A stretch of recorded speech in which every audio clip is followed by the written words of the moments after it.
which may or may not be significant to you. And I may do some of them as a question and answer so that people can give their thoughts on the comments that are being made by these journalists.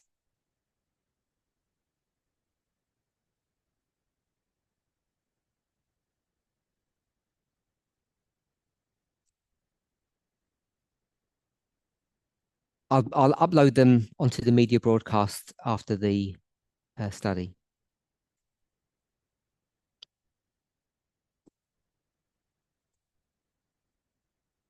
So this one's called 8 Democratic Choices That Paved the Way for Trump's Comeback.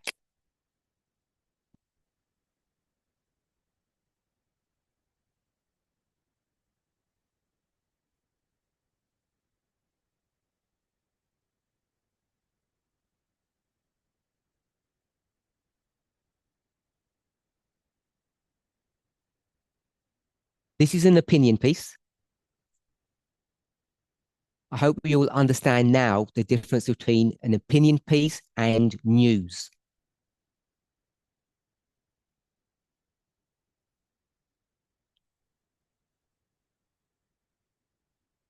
Eight mistakes. So I'm going to list them out and then we'll talk about some, if not all of them.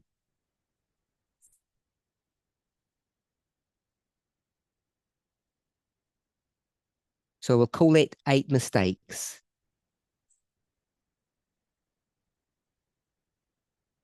Of the Democrats.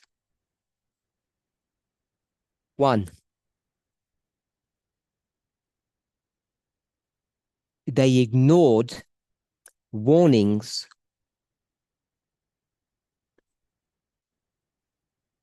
from economists. I'll give the whole title. They ignored warnings from liberal economists that their massive new spending would unleash disastrous inflation.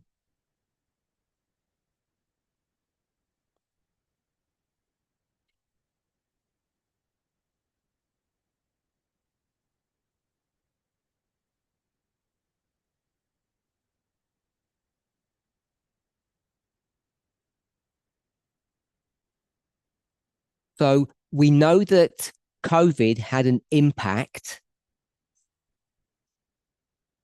We know that the previous administration hadn't left America in as good a state as they claimed.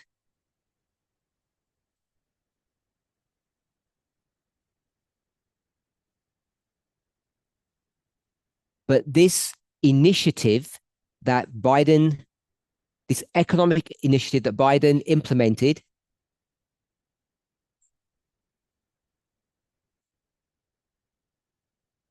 has been the cause of this huge inflation spike that we've seen that swept across the world.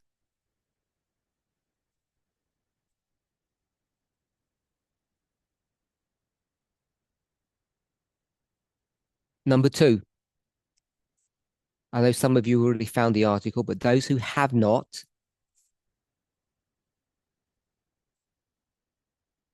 we won't wait for the mic. Just shout out what you think what number 2 might be.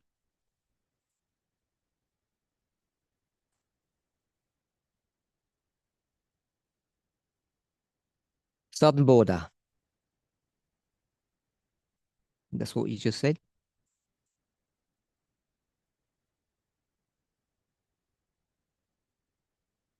And it was a disaster. We would call it the immigration problem that America faces.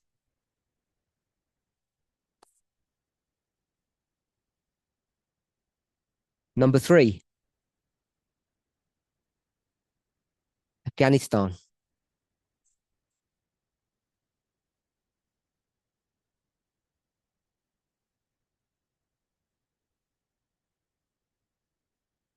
Everybody understands what I mean by Afghanistan? The catastrophic withdrawal from Afghanistan convinced Americans that they were incompetent. They is the Democratic Party.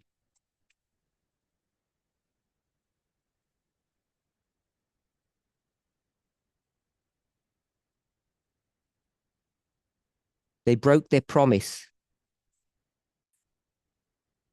What promise did they break? To remember, without looking, going back 4 years, what was the promise that Biden made?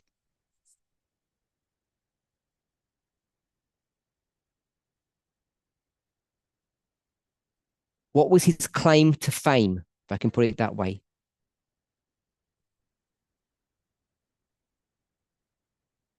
He was the great what? We even say in the movement, he was the great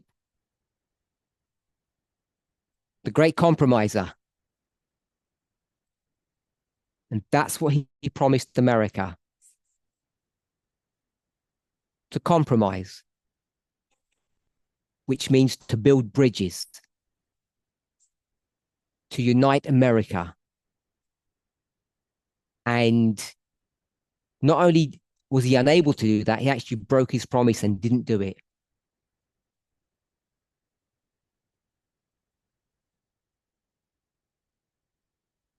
What did they call Trump? What do you call Trump? The F word? That's not good language to build bridges.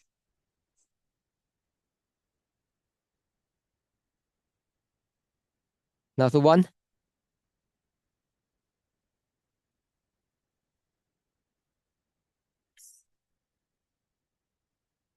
Biden's cognitive decline.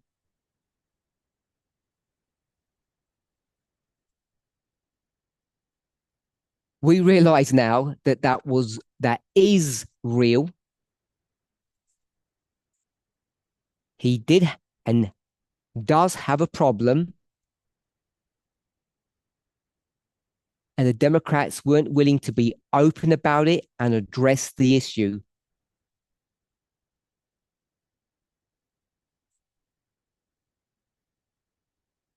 And by the time they are forced to do that, it's too late.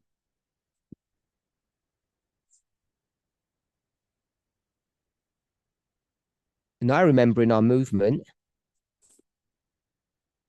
people posting articles about what?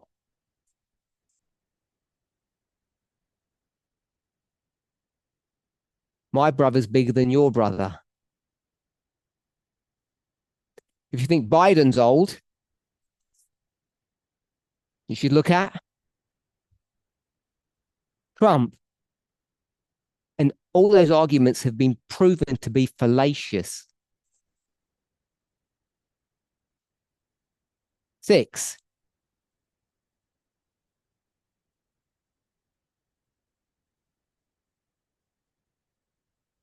about voters. You can do the French first. We'll do it backwards. No, actually, if that doesn't work, forget that. They didn't give voters a benign alternative.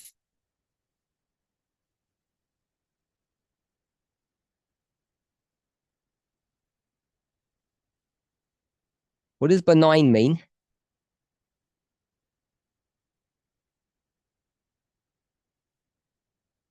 Someone's benign or something is benign. Doesn't mean good. So, what is a benign tumor? Okay, yes. So, someone over here said harmless.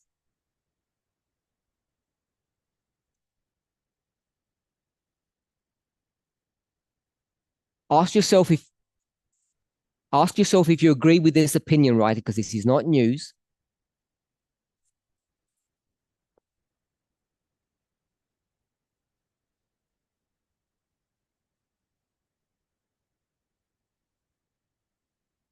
The translation is twice as long as my words.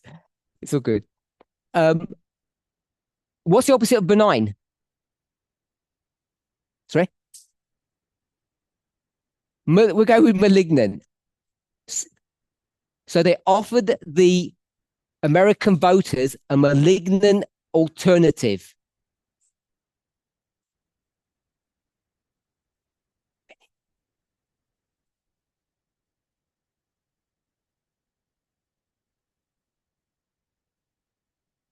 Who did they offer?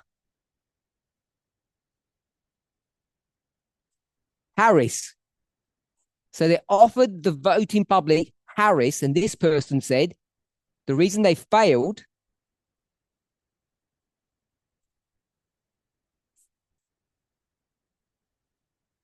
is because they should have offered someone who was benign.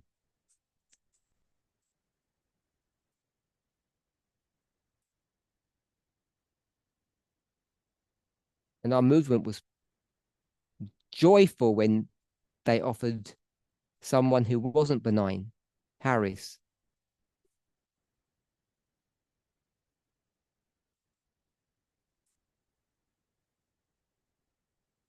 So you're looking worried. This is an opinion piece. And I'm wondering if you agree with this. Because I've been asking for a while, what does radical mean? And if what we really mean is not radical, but liberal.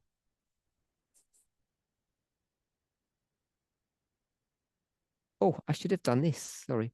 Actually, I'll carry on. I could have shown the article. Because earlier, number one was what? Liberal economists. And so what is a liberal economist? It's not someone who throws money away liberally. It's economists who are economically fiscal, prudent.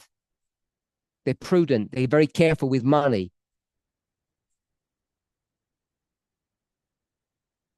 7, what was Harris offering the people?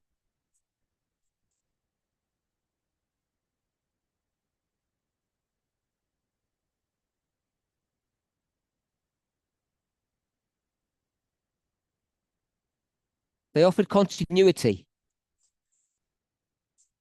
more of the same.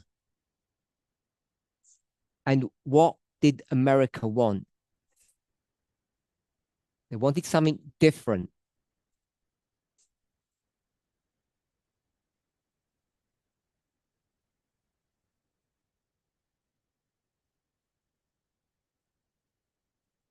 And the last one is the attacks, the legal attacks on Trump. You have to ask yourself if you agree with Trump or you don't, when he said all these indictments were what? Politically motivated.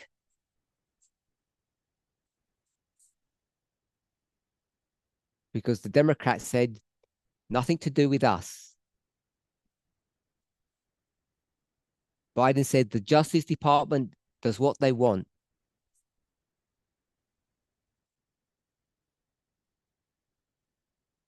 It got to a place where people stopped believing that. So I don't know what you think about these 8 things. The economy went out of control. The southern border went out of control. The withdrawal of Afghanistan was out of control. They did not heal the wound of America. Biden was too old. to do his job. They were not given a safe alternative. They offered the same as they had delivered for the past 4 years.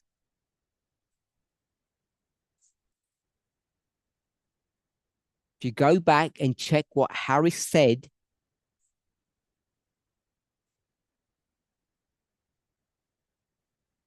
when she became the Democratic nominee,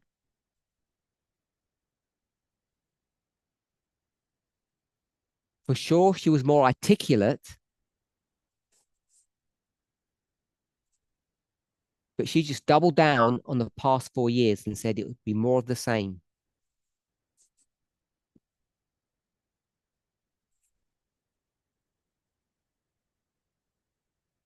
And people stopped believing that the attacks on Trump were genuine.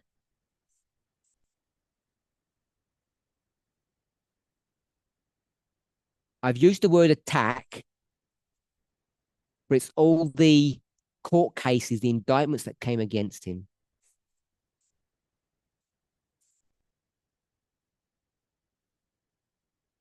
When you look at those points,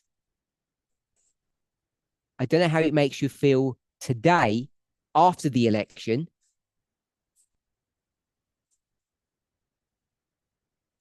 compared to how you felt before the election.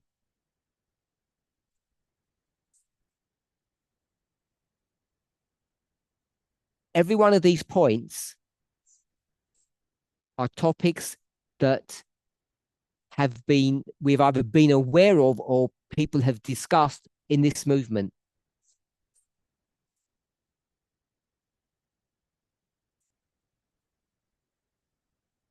Every single one. And I think each of us should take a moment of reflection and ask ourselves, were we on the right side or the wrong side of these issues?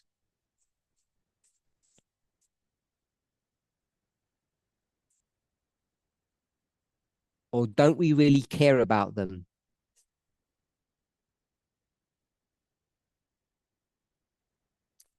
Any comments? Any doubling down? Any repentance? What you want to do?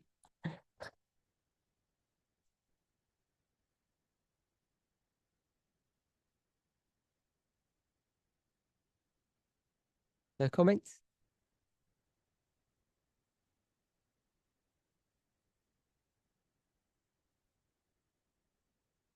Andreas? More like a question on what does the person mean when they say it, Harris was not benign? So you know what the word benign means? Oh, sorry. Okay. So point 6 about the issue of a benign alternative to Biden.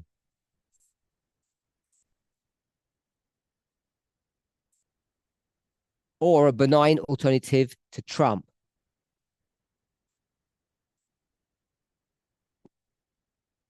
And your question is, because they need to translate your question.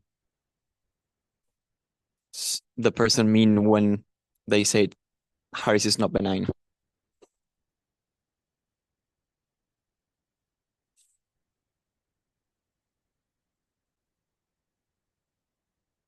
What do you know about Harris?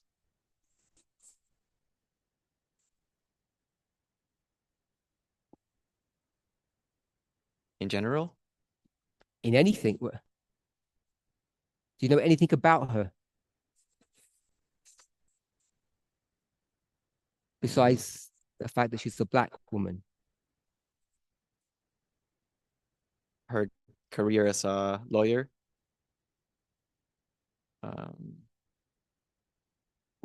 Most politicians are either ex-military or lawyers. There's nothing unusual about that.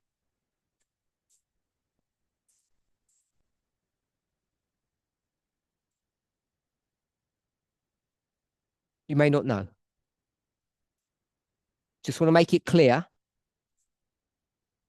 The person is not saying they should have chosen a white man instead of a black woman. That's not the point they're making.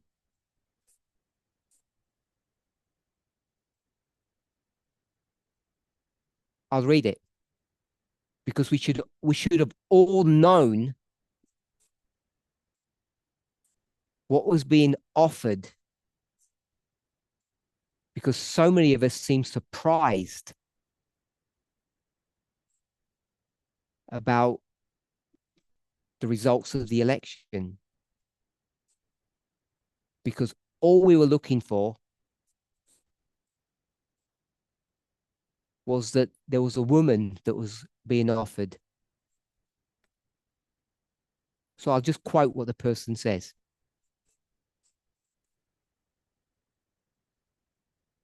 Unlike Biden,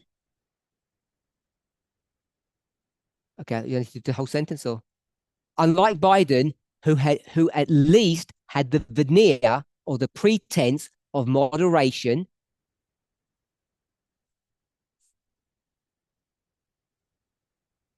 that's the compromiser. The Democrats nominated the most radical Democratic ticket in the history of the country.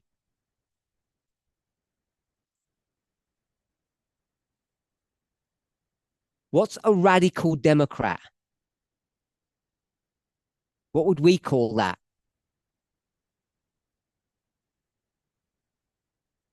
Far left.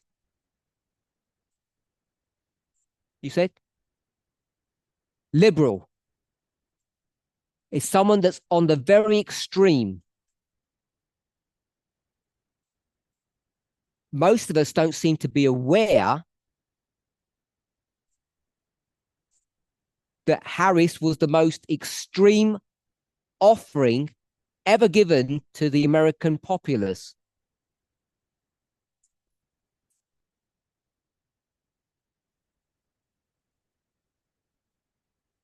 Maybe you want to fact check that. But if it's so, is it any wonder they wouldn't vote for her?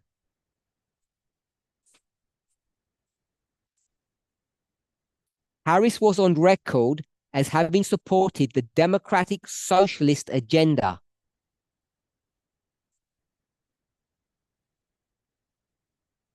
And what's the one that we should all be aware of?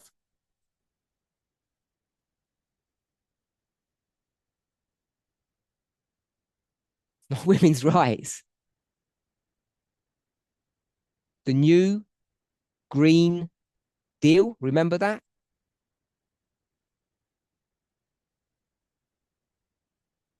He used to be a Democrat. He's now independent. I think he's up in Maine.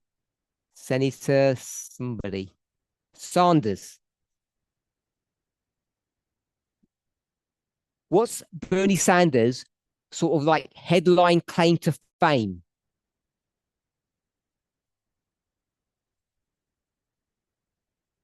What does he want? We should all know that.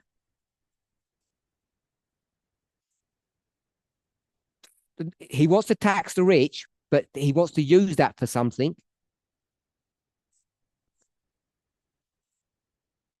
He wants healthcare for everybody, to nationalize the healthcare system. And everybody says it's crazy. The numbers just won't work. And who supported that? Harris. Sorry. In her 2019 campaign, she had pledged to ban what?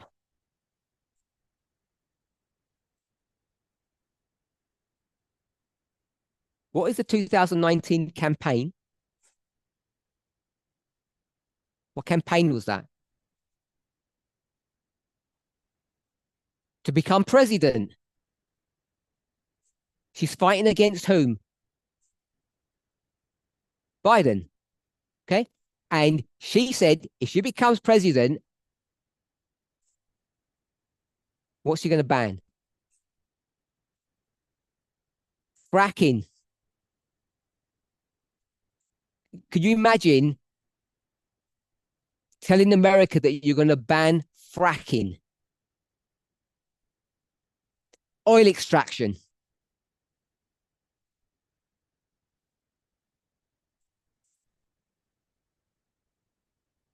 And she's going to ban the sale of, they call it gas, but petrol or diesel, petrol powered cars.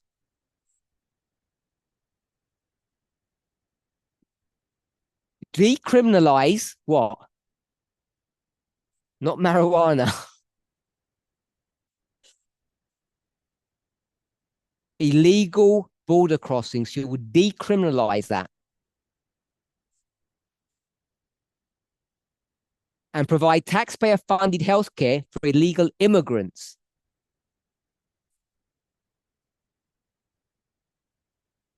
Including, and say amen to this, transgender surgery.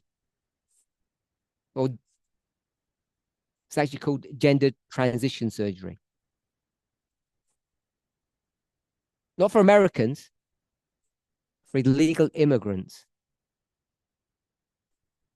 It's not about the morality of what you think is okay or not okay.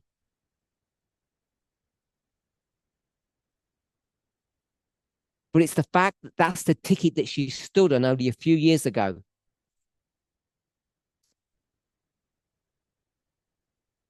And what was she saying back then? This is the real me. This is what I'm offering. And what did she do just now? On nearly all of those issues. She said, oh, I changed my mind. And we call that fake news in the movement, I think. That's why this person says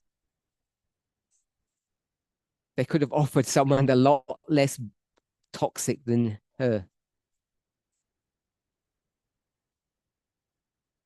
It's just such. It's just it's a travesty what happened. A huge mistake.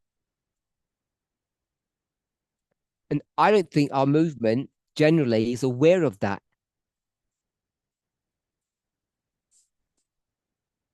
We've not looked at American politics objectively. We might claim that we have sifted the news.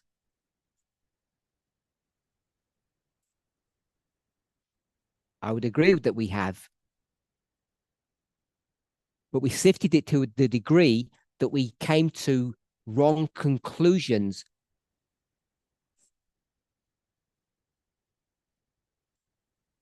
Of prophetic events. Any other thoughts? Ignatius.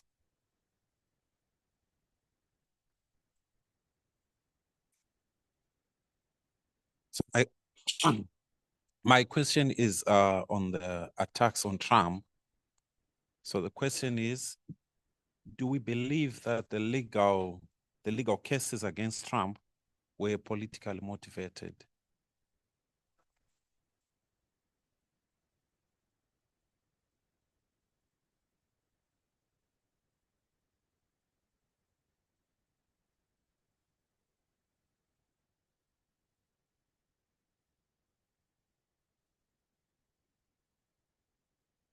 A convicted felon. I understand your question.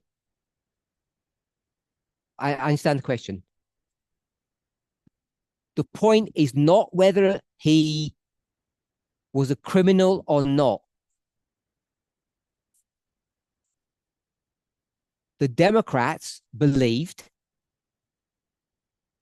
I don't mean to be rude, but you believed that if he were exposed, if these cases went went public, what would happen? He would lose credibility in the eyes of the American populace. The Republicans would stand and say, that's terrible. We would never vote for such a criminal. And it backfired. It's not about the veracity of the cases. It's about the motivation behind them. The idea that it would cripple him instead of strengthening him.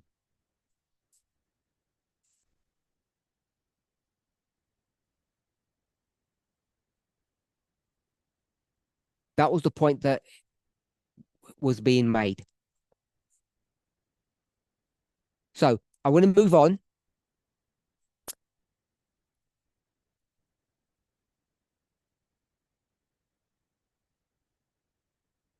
What's the most significant thing that's happened since the election? In your opinion? It's been over a week and a lot's happened. And in some ways, not much has happened. By the way, Biden and Trump have agreed that there's going to be a really nice, cordial transition of power. Not going to be any issues.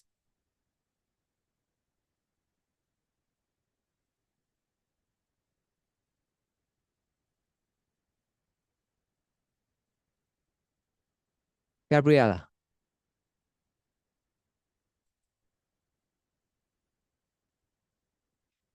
Must I answer your question? Answer my question, please. The most significant thing that's happened since the election. I think the economic rise, the boom of the stock market's just gone up. Yes.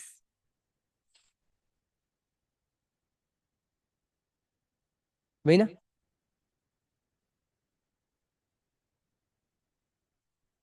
Leaders of the world aligning with Trump having won the presidency. They changed their policies.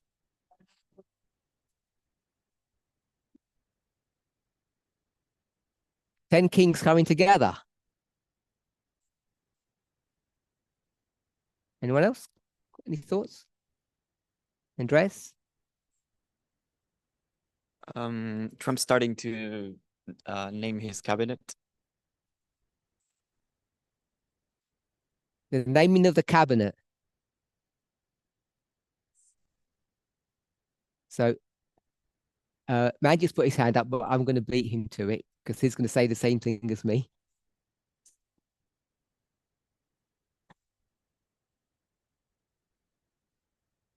I think the most significant thing that's happened, let me get the date correct. Yep. On 7/11, Thursday, Trump called Putin.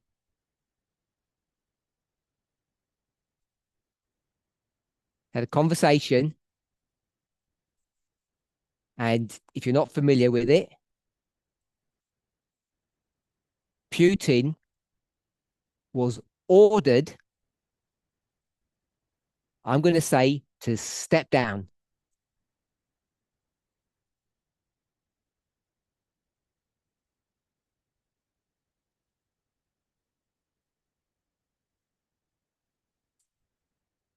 Ordered to step down.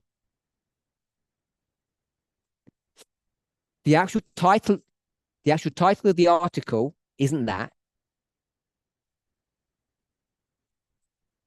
Trump talked to Putin, told Russian leader not to escalate in Ukraine.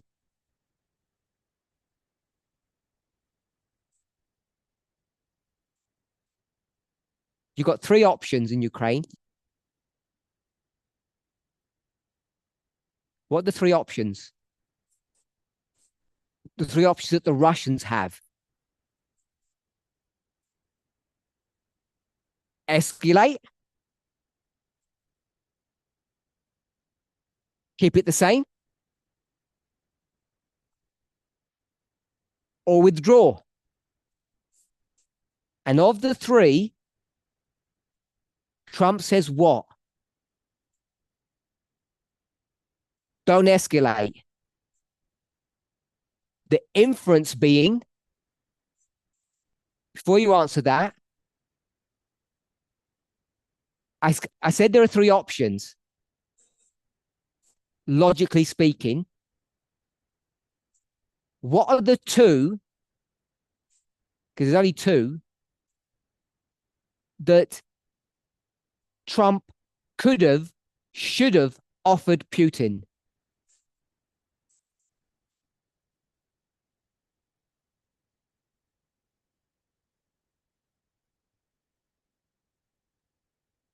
What would be the two out of those three that he could have said, go for it?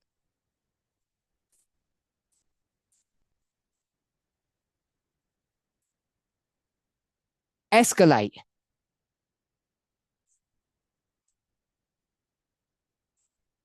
He rings Putin, he says, escalate.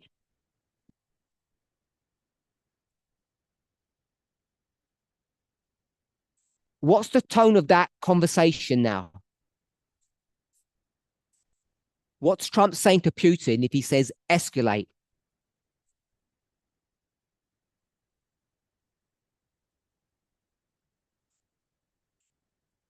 Someone says do what you want.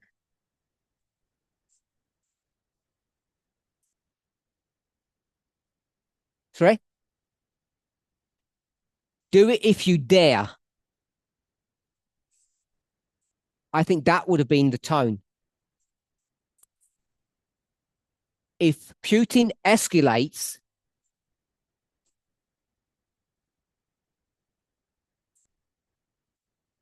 despite all of the rhetoric, Trump would have to address the issue.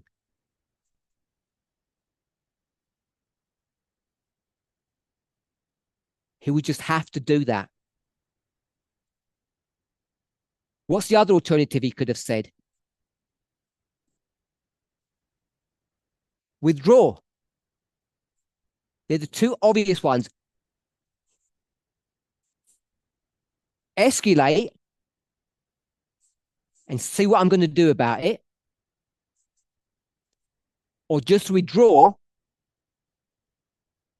Because if you don't, see what I'm going to do about it.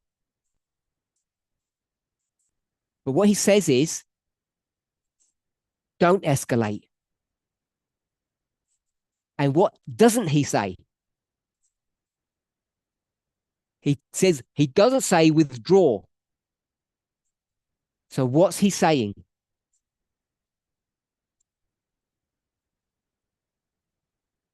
Maintain.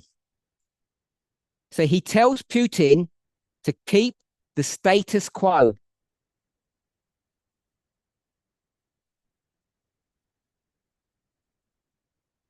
Without going any more into that article, its political and prophetic significance, I think that's the most significant thing that's happened.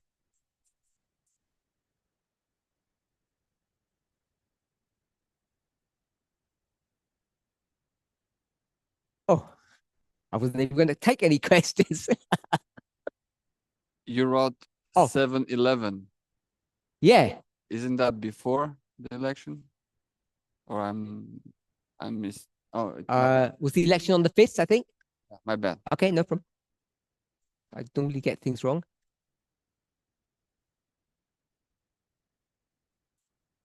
Are you going to comment?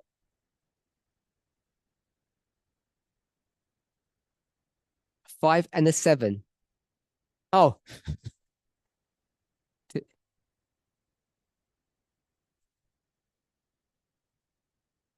Was that for Elder Shemaine?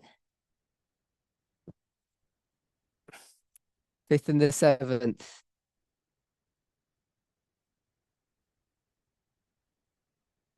I get better than that. Okay.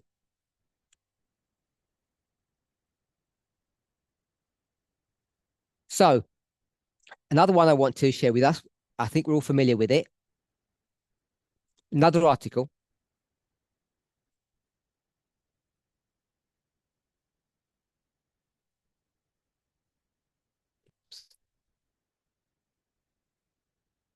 So, Trump speaks to the Senate.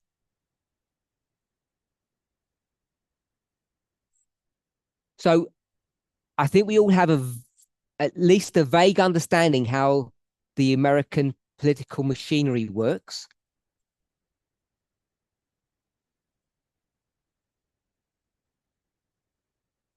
All the leading positions, I'm going to call it in the cabinet or the executive branch. No, not the executive branch. We'll call it the cabinet. All the important jobs.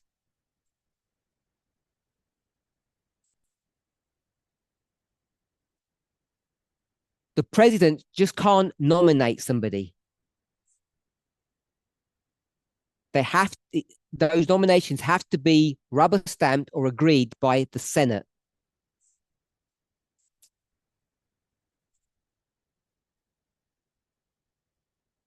So these are the Senate hearings or the confirmation hearings that you've heard about.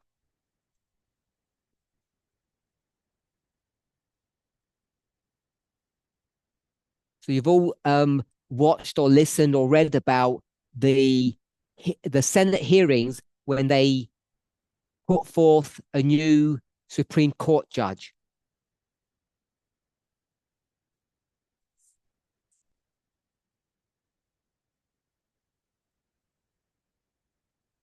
So, same issue. And so Trump has spoken to the Senate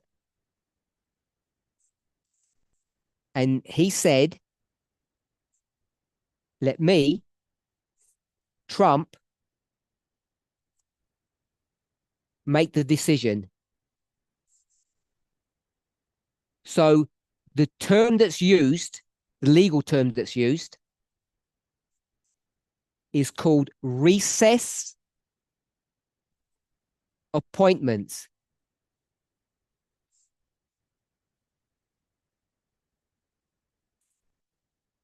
Recess means when you have a break, like when you're at school and you have play or a break in between a meeting, that's a recess.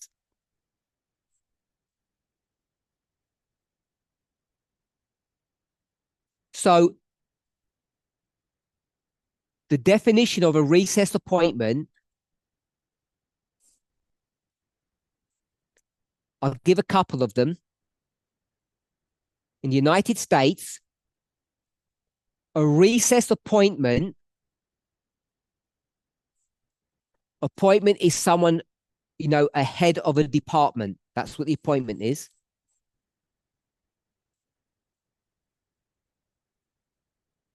Is an appointment by the president of a federal official.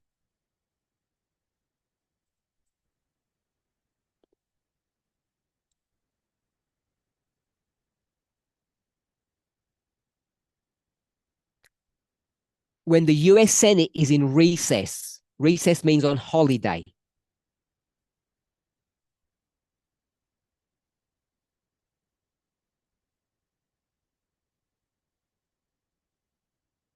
So a couple of weeks a year, the Senate goes on holiday. And if someone needs to be appointed,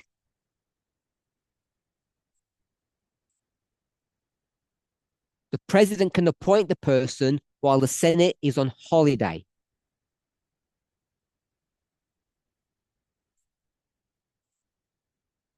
So hopefully that's clear. The second one gives a little bit more information. This is a loophole, if you know what a loophole is. It's getting around, it's not illegal.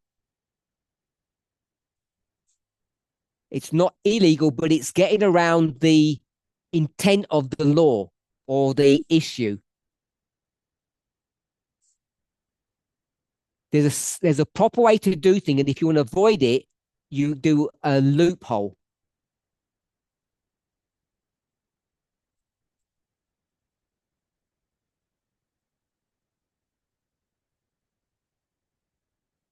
Was that good? Yeah. Okay. So I'm going to read second one. The recess appointments clause authorizing the president to make temporary appointments when the Senate is not in session was adopted by the Constitutional, and it goes on.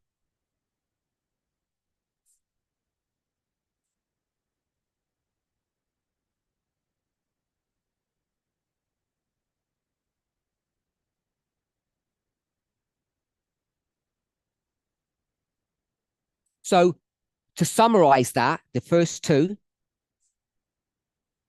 when Senate is on holiday and someone has either resigned, retired, been fired,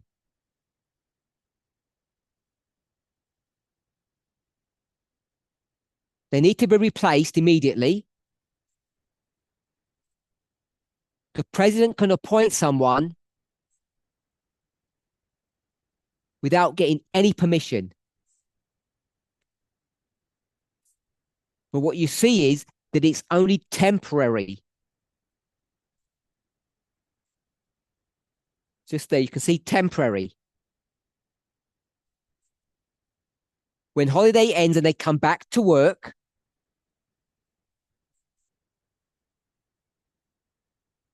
then they have to go through the process and get the person officially appointed.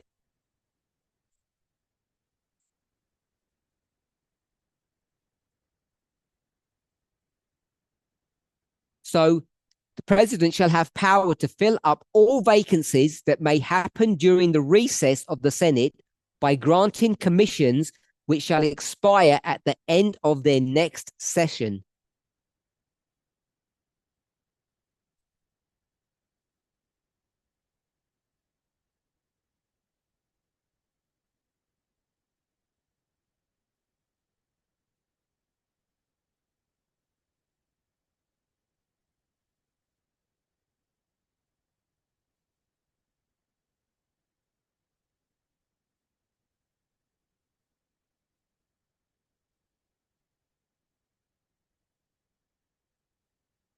So I'll just read a portion of this paragraph.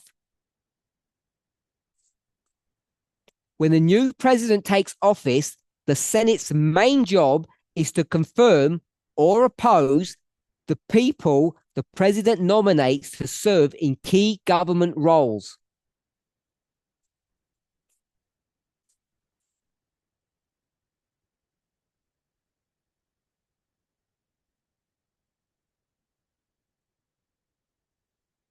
So you know that each party, both in the Senate and in the House,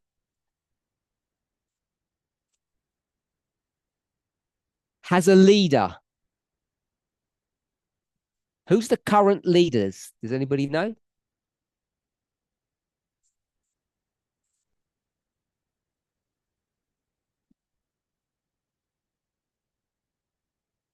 No, she's got the casting vote, but I don't think she may be actually. The vice president may be. Anyone else? Who's the one for the Republicans? The leader of the Senate.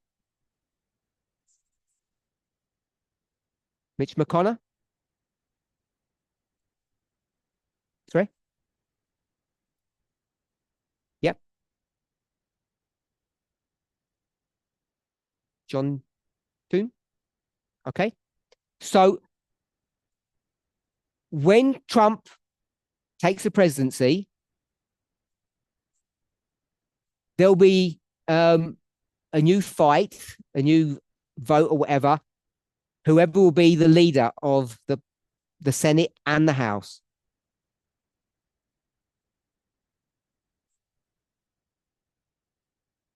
I think in the UK, that title is not called the leader, it's called the whip.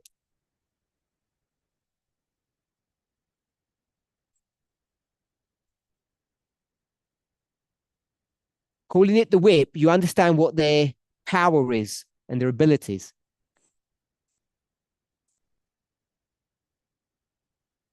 They have what's called the party whip, which means there's a party policy and everyone has to follow that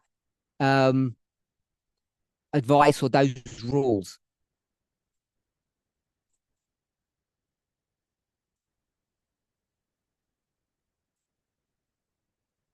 Trump has said, whoever wants to be the leader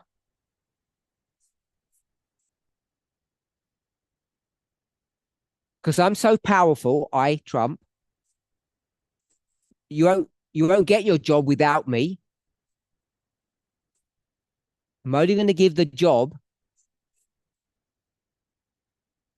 as it says here, that they need to step aside when he gets into office.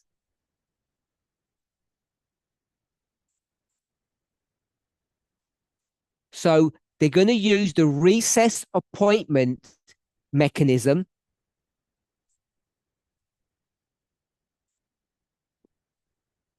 so that Trump can appoint all of these people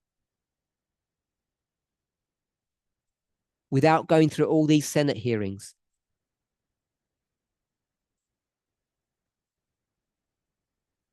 Because the Republicans now have the majority,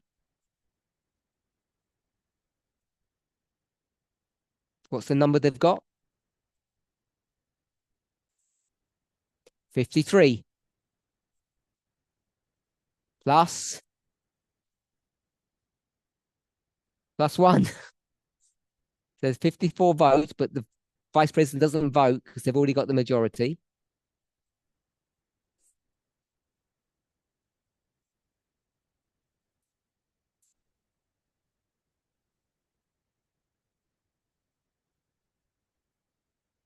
So what he's saying is, whoever he chooses, the Republican senators cannot object.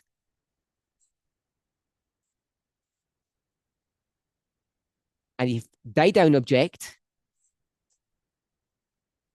every person will be voted in because the Democrats will never have enough votes.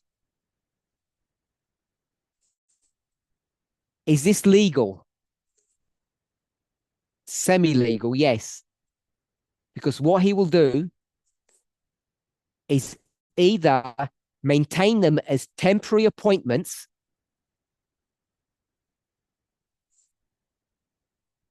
or just have the Republican senators rubber stamp anything and everything he wants.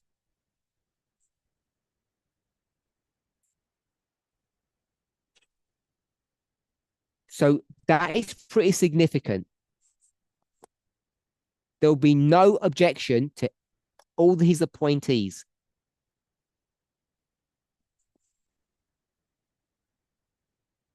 Curtis. Why did you add the caveat semi-legal? I said semi-legal because the recess appointment mechanism is only supposed to be temporary.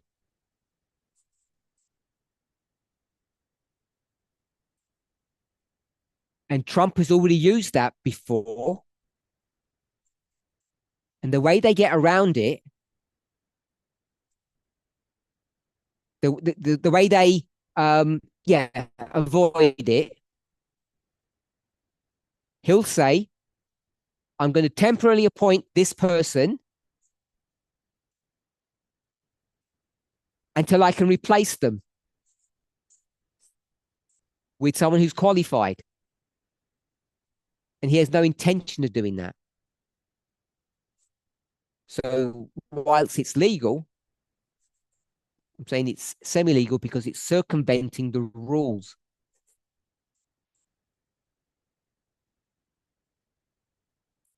That's what he did in his first presidency, when they didn't have both houses. He could just make temporary appointments and then say, I can't fill the permanent job because there's no one qualified that I like.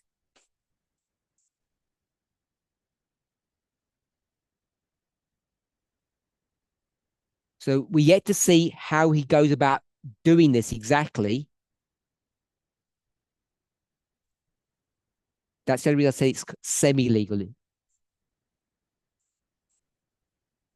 It's definitely not illegal. But it's not perhaps the spirit of the law.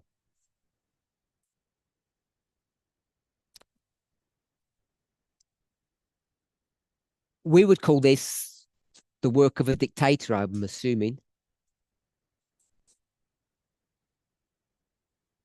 And it's fully legal, all within the system.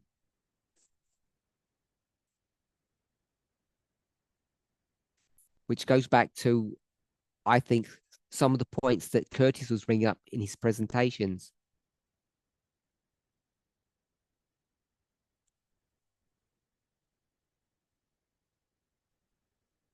So let's have a look at some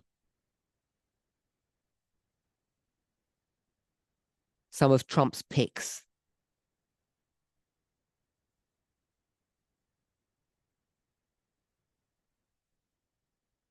As of just before the camp meeting, this is who he had selected so far.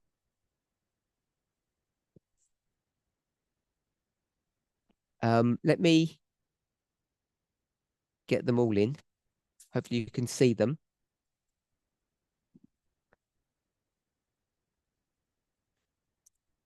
So, who's heard of Susie Wiles?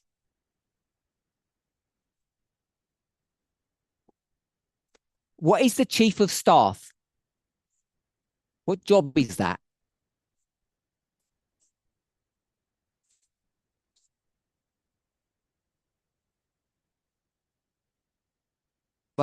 Who comes, like, is the person who guards who's coming to see Trump, Okay. if I understand right. Anyone else? You need the mic, or you don't? No, she said no. Curtis? Oh, Leslie? I think it's the person who runs the White House. We'll go with that simply. It's the person who runs the White House. You never even heard of her, I don't think. She's pretty significant, though. So,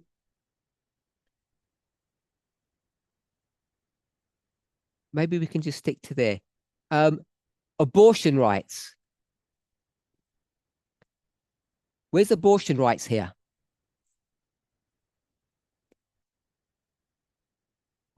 You said, I didn't hear what you, oh, wait, get the mic. Health and Human Services.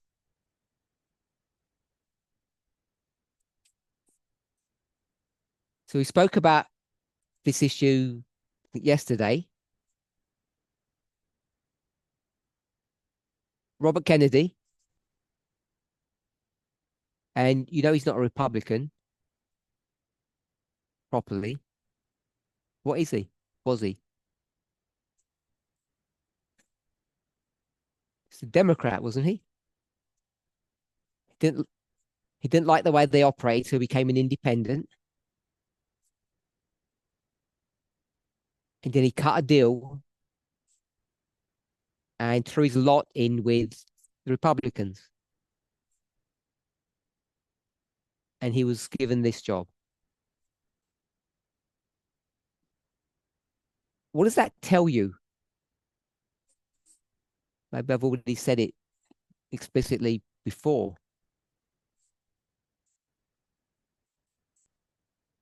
The abortion issue is not a top priority for the federal government.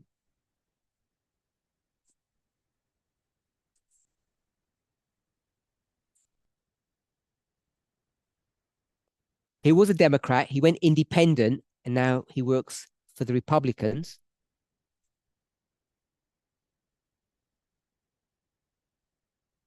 If you know anything about him, I think we already discussed this. What would you identify him politically as?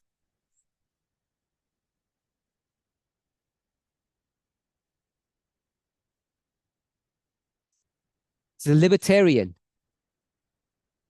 And whether you like libertarians or not, because they're like a double-edged sword, one thing about them is they believe in personal liberty.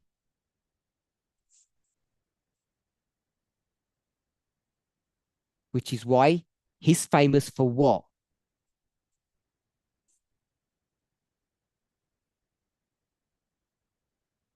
Yes, he's not against the science per se. It's all about government forcing you to be vaccinated.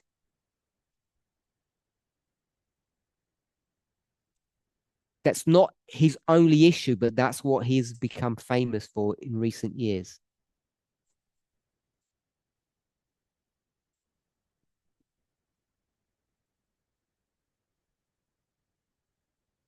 Fight for personal liberty.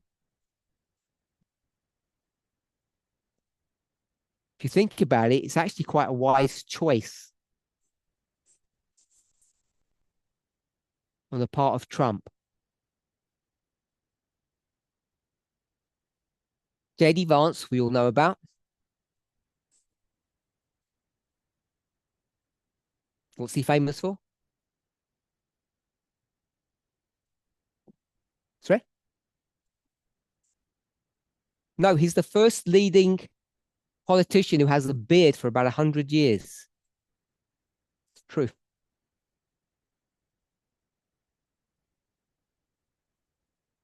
Maybe not that significant, but your answer was better than mine. State. What's the State Department?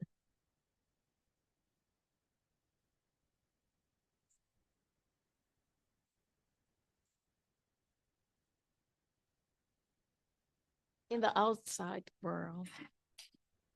You have to repeat that. You'll keep on doing it too quick. It's like the representation of the United States outside the United States. I like that. If you hopefully you all got that. I like that answer. Whenever there's a problem anywhere, and the president says, we need to sort that out. We need to talk to that person. They send this person. The Secretary of State is the leading diplomat. And that person is the face of American foreign policy.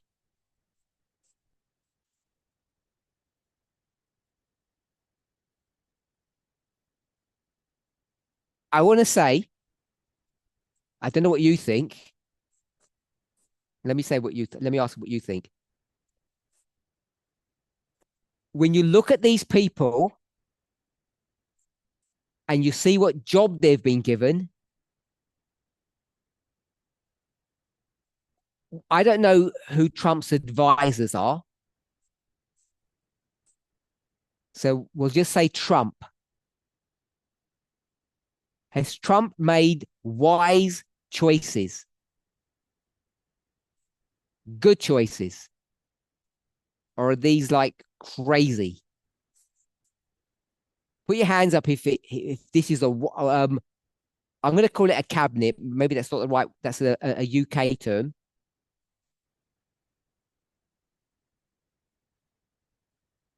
Is this a wise choice? Put your hands up.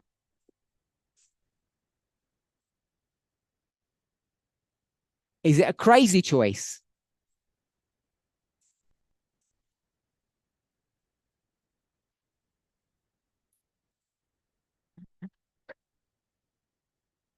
But then why is it crazy?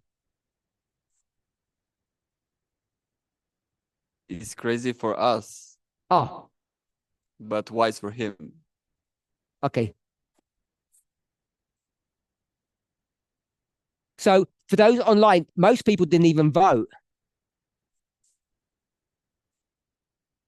And I'm assuming people didn't vote because they're not familiar. I think this is a really good, I'm going to call it a cabinet. It's not the American term. I think this is a really good cabinet. It's really wise decisions that he's taken here.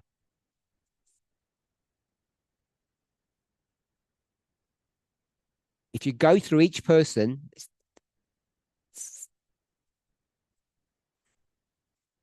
think it's about half full so far. Each one of them, compared to last time, you see that Trump has learned a lot. He's chosen people who aren't just, you know, his devotees. The ones who are in the leading positions are actually competent. I don't know what to call it. I keep using the English term. They're competent leaders. I say members of parliament, but they're not.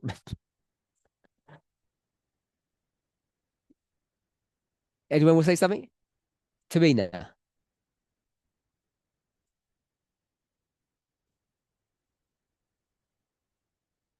Could we say that last time he was trying to overthrow the system and he has learned to work within the system this time?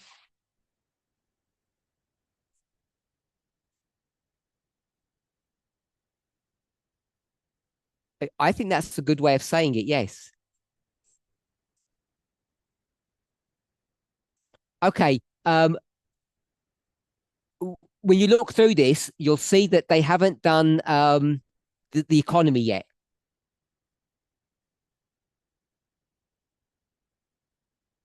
I guess they're struggling to find someone suitable for that.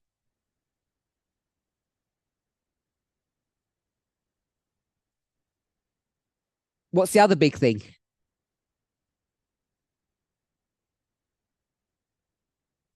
It's not LGBTQ. I know you did. Economy? Immigration. Where's immigration here?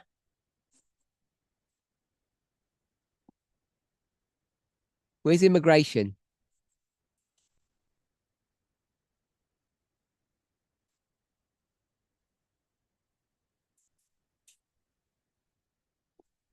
We all okay with Homeland Security? Yeah.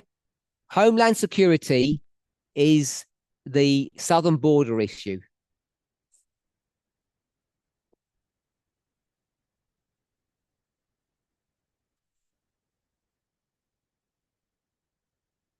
And we must all know this politician.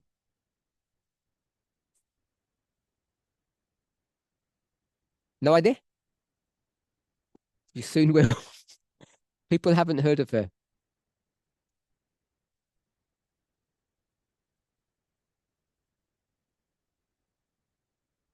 Hopefully that wasn't, they didn't go, the audio was lost there perhaps. Online, in person, we all heard that. Online, it's not repeatable.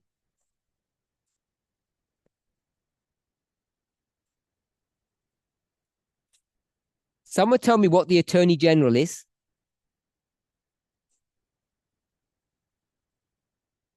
Besides Raquel, who knows American politics really well.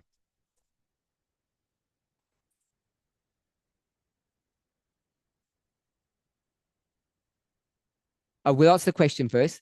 What's the Attorney General? Blessing. The legal representative for the executive branch.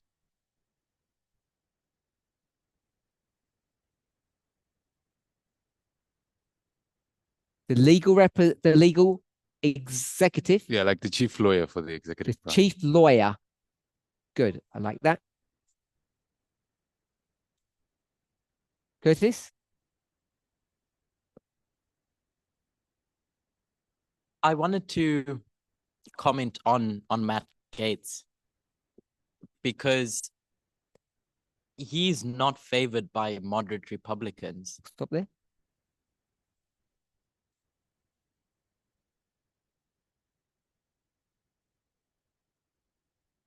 We're going to talk about working within the system.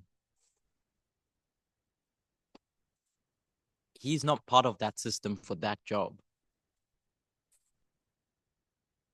So he's still got some crazy choices in there. In inverted commas. What's your definition of crazy? So if I take working within the system as being something that's normal, he would be considered an out of the system appointee for that position.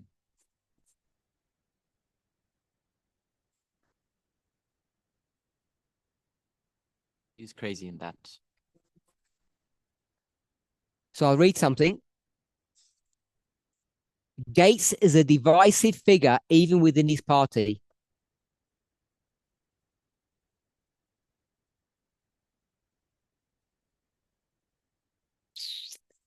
I can't see page 7.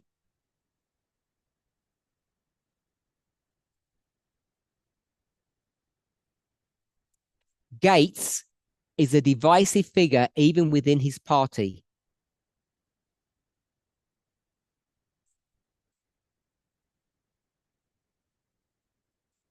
And could face a tough confirmation battle.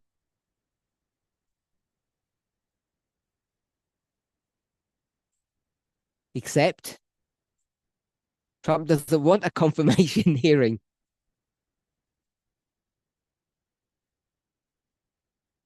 So this is one of the most powerful jobs in the country.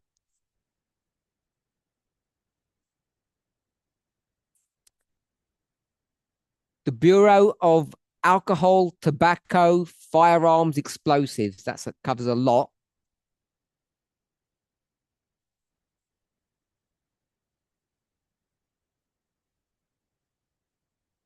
Explosives. Prisons. DEA, drugs. The Justice Department. FBI. What's the difference between the FBI and the CIA?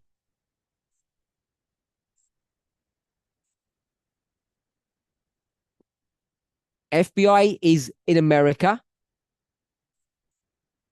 CIA is everything outside of America. So this is one of the most powerful jobs in the country. Interior. The Interior Department, what's that?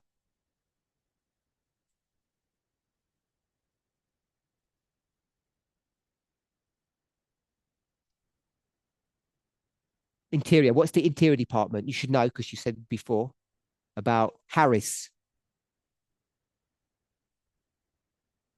Harris was anti. Yeah, okay. Fracking. What's the Interior Department? What would they be in charge of? Economy. Not the economy. Anyone? It's basically all the country, the land of America, all the parks, all government land or property.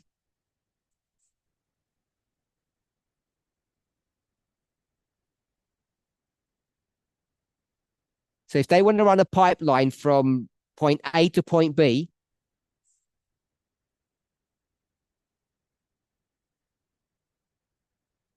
and they want to cut through a nature reserve or someone's farm, this is the person that controls all of that.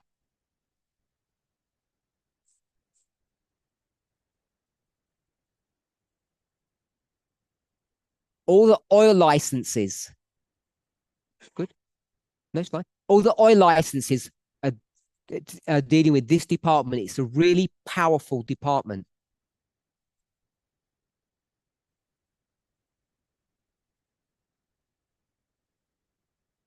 And most of us don't know anything about it.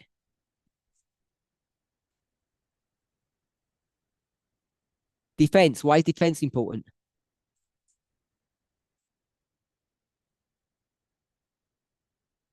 Army. What we may not be aware of is that, and I think I alluded to it, that America is now on a war footing.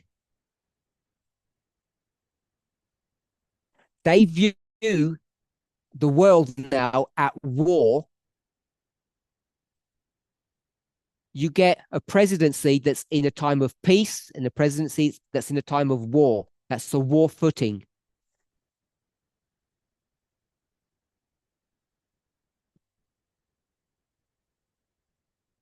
And so the defense secretary is a really critical position.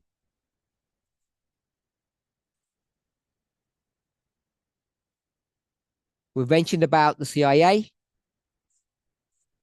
You all know what the EPA is, I presume.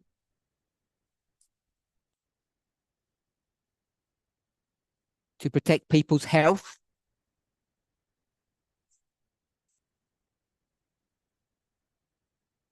National intelligence. Does anybody know what that is?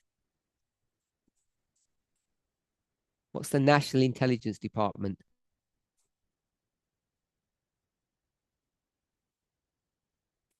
Yep, NSA.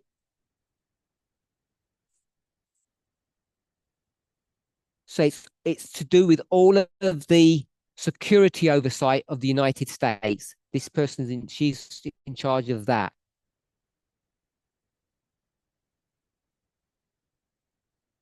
The official name would be called intelligence. We would call it perhaps spy work.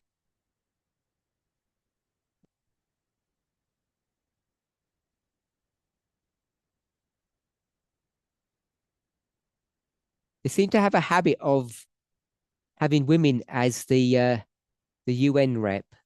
Don't know if you've noticed that.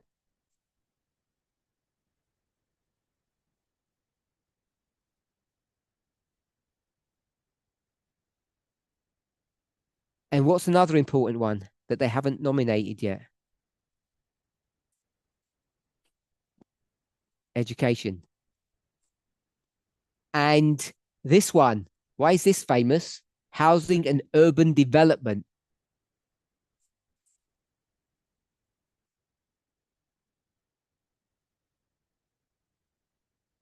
Curtis is your friend, did you say?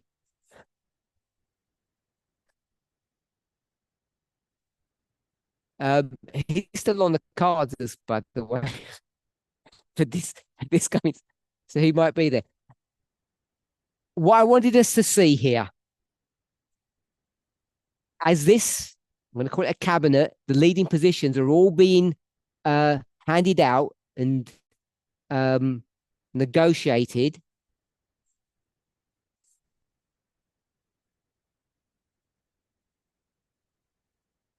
I want us to see how things are the same, but very different from the first presidency.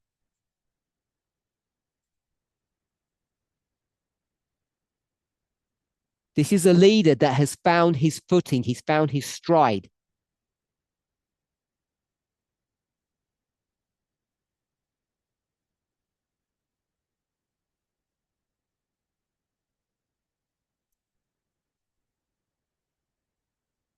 He's elected people that are not only allies, but they're actually competent at doing their job.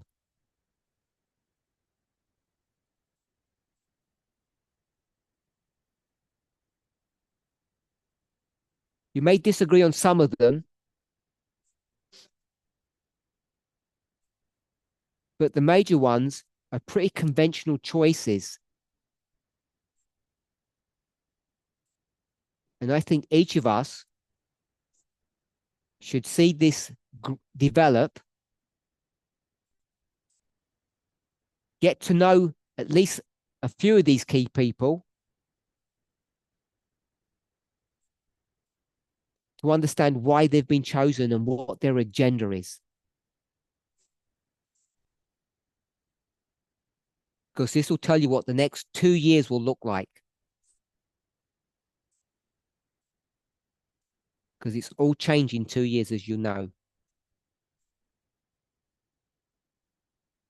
So I thought this was a very significant article.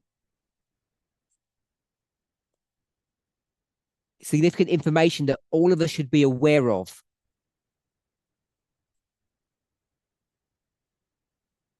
Because this looks completely different to our version of end time prophecy, I think.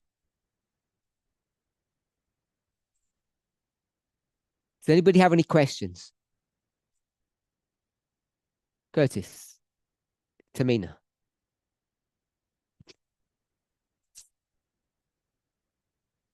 It was just a comment about how in his first term, in Trump's first term, as much as it was chaotic, he didn't really get much done. Because he filled it with just random people.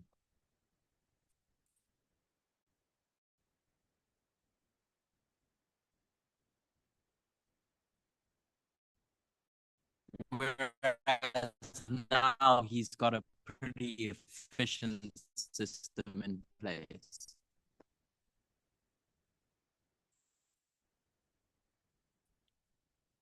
In the midterms, we often see a change of power in the legislative power.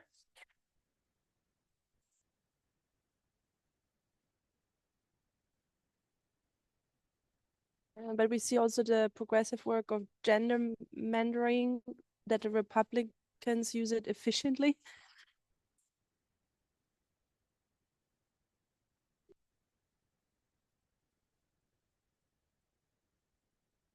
You think we can expect again a change in the upcoming midterms, or do you think that the Republicans keep on holding the power?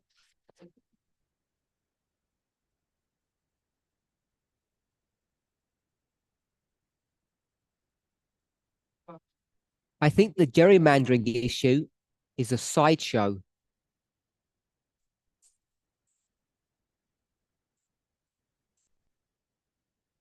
It's noise. Gerrymandering, yeah? Gerrymandering is not.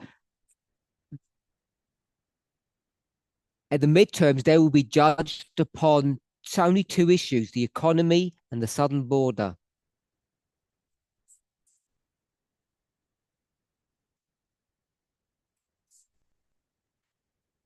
If they do well,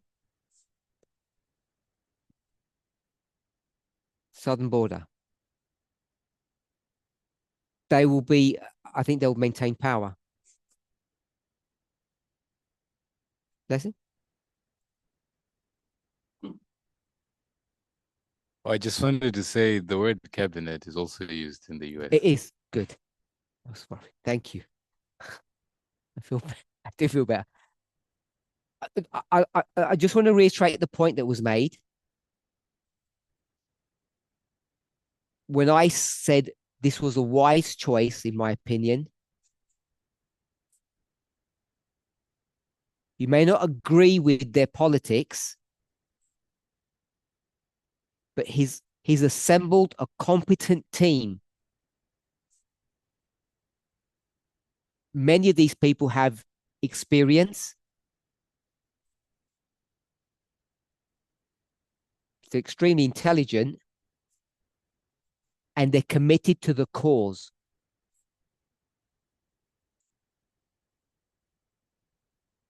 That's why I think something unique is happening. Nacious.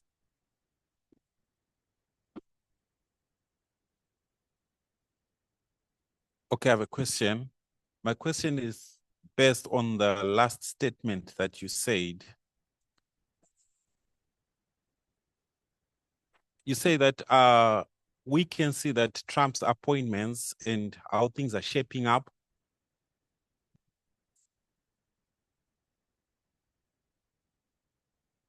is going against our understanding of end-time prophecy.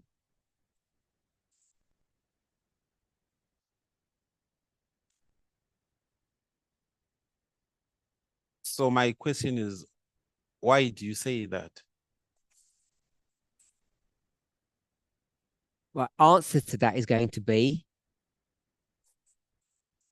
I didn't say that. What I did say, and I may have said it badly, which is why I may have been misunderstood, that America is on a different agenda. The results of that agenda, I'll use the word may, we could say do result in an alignment with what we understand to be the great test.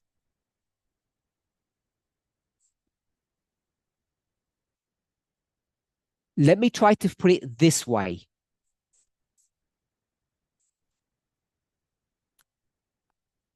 I may be mistaken, but I think Elder Shemaine said this before, but she may not have.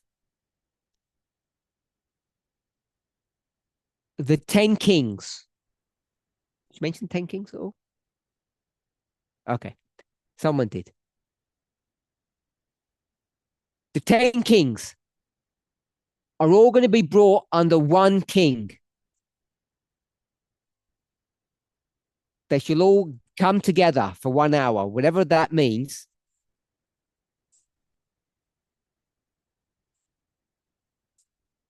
What I'm suggesting, however we want to conceptualize it, either the world is divided into 2 parts. We'll call it Brexit. No, not Brexit. BRICS v America, or America v the world, or America v China.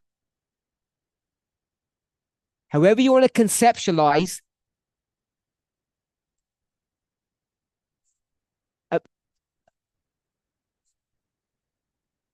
America is fighting against somebody. Somebody's plural.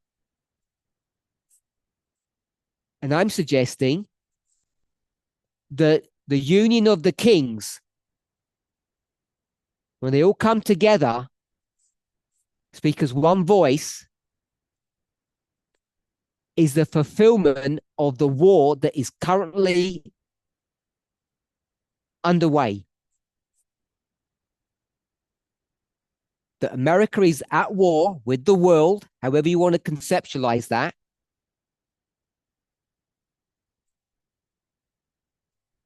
Both territorially, economically, culturally. And this cabinet has been created not to subjugate women, but to win World War III, which is happening on multiple fronts. So it's not just against, in a simplistic way, against our end time prophetic message. I think it's a fulfillment of prophecy, but it doesn't align with the great prophetic test that we understand.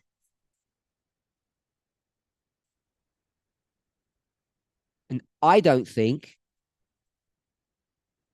it's easy to say, I never thought, but the evidence is already here that the coming together of the kings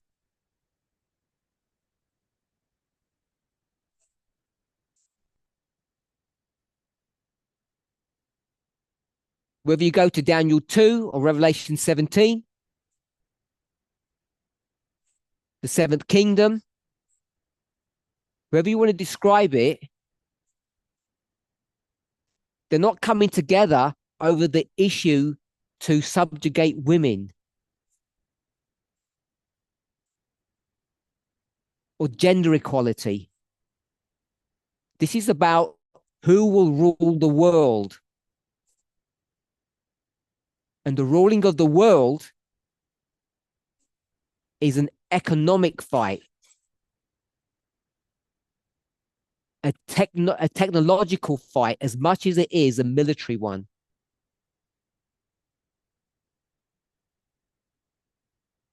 And that's what this cabinet has been created to address.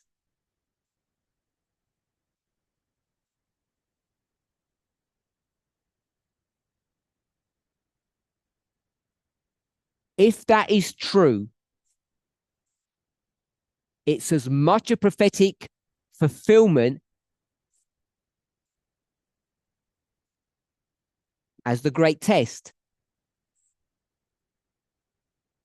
or abortion rights or LGBTQ rights.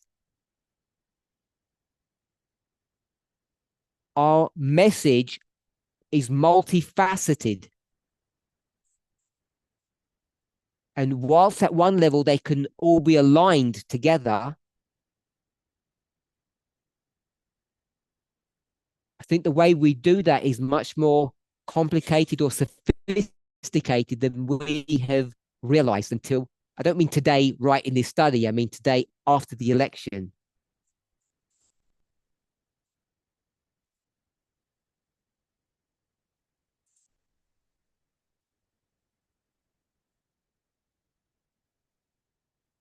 Hope that helps answer the question, yeah?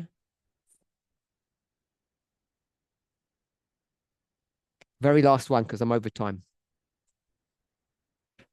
Tamina, sorry.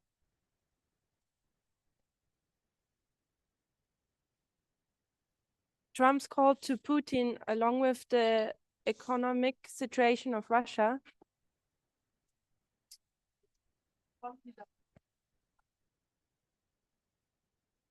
could we consider this the death of the King of the South?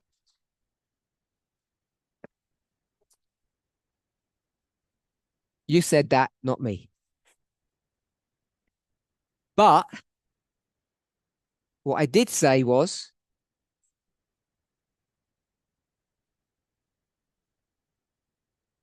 I think this is the most significant event post the election.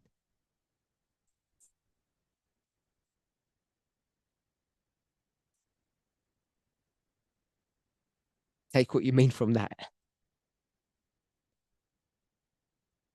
Until I might say something a bit more.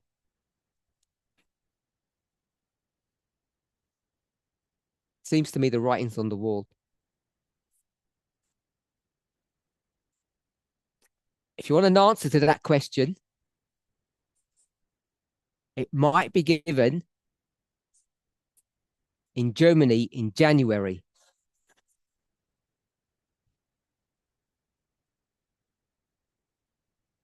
So sign up. And it will be done off camera. Yes. It worked, Tamina.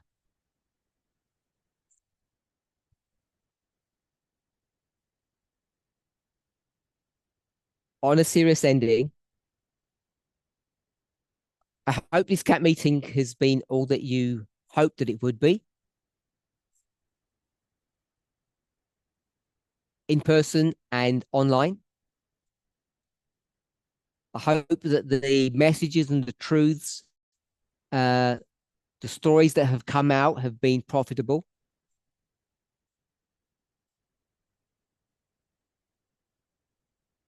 Have helped clarify things for you. So as we close this camp down, what I want to do is two things. I want to close with prayer now, close the study, and then I just want to take 2 minutes of your time, because one of our members in Europe who is gravely ill has asked that we could collectively come together and to place him before God and to help give him peace and petition on his behalf.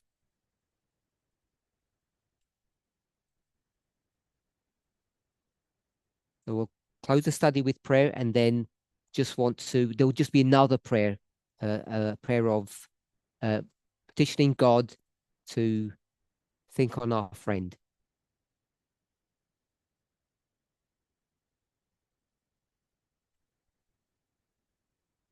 Some of you may or may not know him.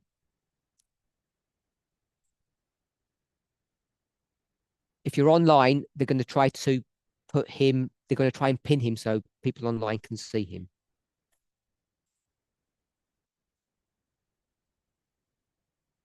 Let's pray.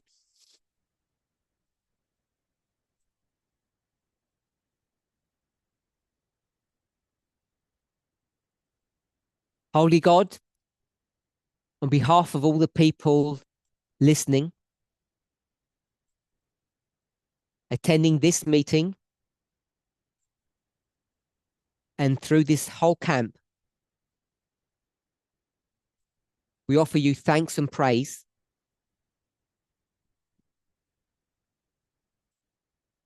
that you have been with us. You have guided our thoughts, our feelings, and that you have continued to unfold important truths to your people. We have many things to learn and to unlearn. May each of us be committed to be diligent students, upright citizens, and faithful disciples. In Jesus' name, amen.